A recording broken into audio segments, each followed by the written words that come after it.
David Erdos with poem 19 from the COVIDIan Age. The Unwound.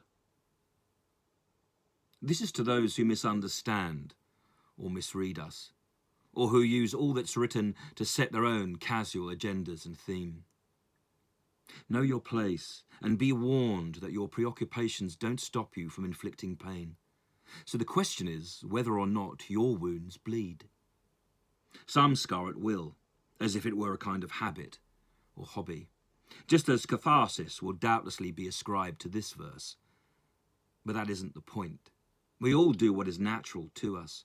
So while I write, my thought wanders, knowing that any form of skill becomes curse. I can usually urge words my way, which you can't, of course, do with people. No one can predict the reactions even of a former lover or friend. Time heals no thing. It simply offers perspective. You cannot forget amputation or a betrayal of faith as love ends. You can, though, forgive. But then forgiveness, too, is a contract. It entails stipulations and a maturity, of course, at all times, which is the true test of faith, principally in ourselves and quite separately to each other. For instance, have we the wherewithal and the weather to comfortably soothe each creased line? Rarely. Rarely. And so we let a sea form between us, or the threat of sea. First a trickle and then a fast-swelling stream stains each bank. Then the river widens, of course, and we are on opposing sides, streets and borders, as potential wars make us soldiers, with or without claim to rank. Soon enough, separate worlds with their nominated flags mark division. One way of life is as distant as some part-dreamt alien. We seemingly walk the same earth, breathe the same air, and share language, and yet such weaponry creates craters to place each of our joint failings in. It clearly doesn't work. Nothing's saved.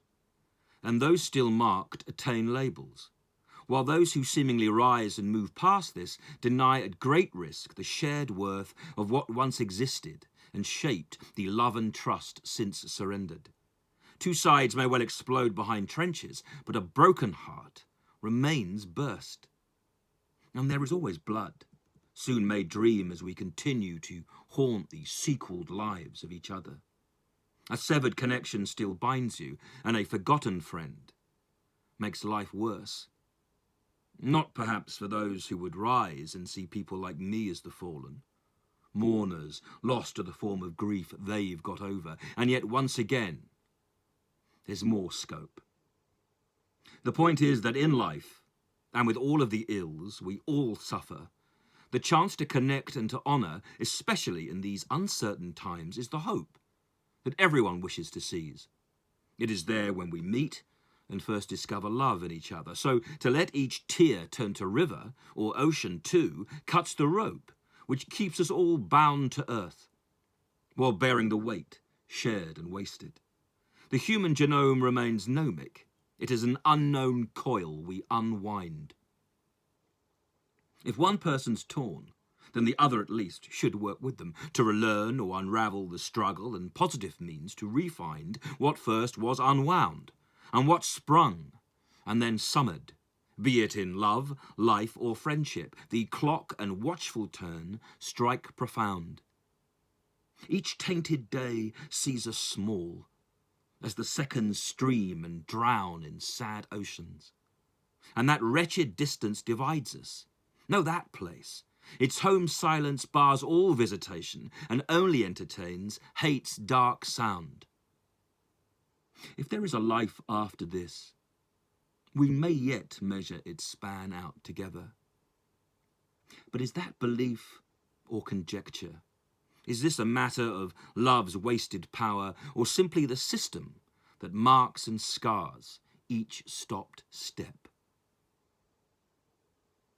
You are walking ahead, while I keep my eye on the shadow. In its shape I glimpse changes, and yet in seeing them don't forget what we were and are still. Just not in this universe, maybe. The clock cries, as time fractures. But in the split seconds cast, you're re-met.